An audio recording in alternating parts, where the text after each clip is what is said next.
Let me tell you something funny. Trump might call Maduro, and Venezuela is already on high alert.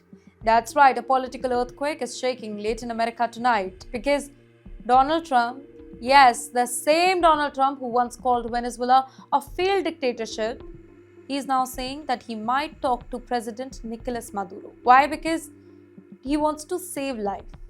And as this dramatic possibility hangs in the air, the United States' top war strategist, Mr.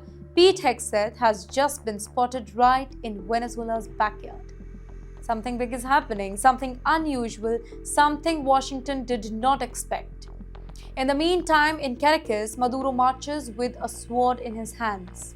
While the US debates diplomacy and war, Venezuela staged a massive civic military march through the streets of Caracas, and at the center of all of this stood their president Nicolás Maduro, not in a palace, not in an office, but at a military academy holding a sword, and that too of a national liberator.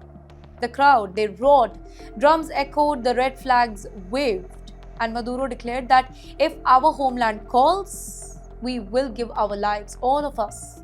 It wasn't just a speech, it was a warning to Washington, a message to Trump, and a display of power for everybody watching afar. Let's talk about the show of strength now. Be it soldiers, be it warships, the event looked like a scene from a historic movie. Top generals, in fact, there were government loyalists, thousands of civilians marching shoulder to shoulder with uniformed troops. Every single of Venezuelan state, the flag, the anthem, the Bolivian sword, it was put on the display. Maduro wasn't just giving a speech, he was signaling unity, a united army, a united government, a united street. And according to Caracas, all of it was aimed at just one thing: resisting foreign pressure, specifically from the United States.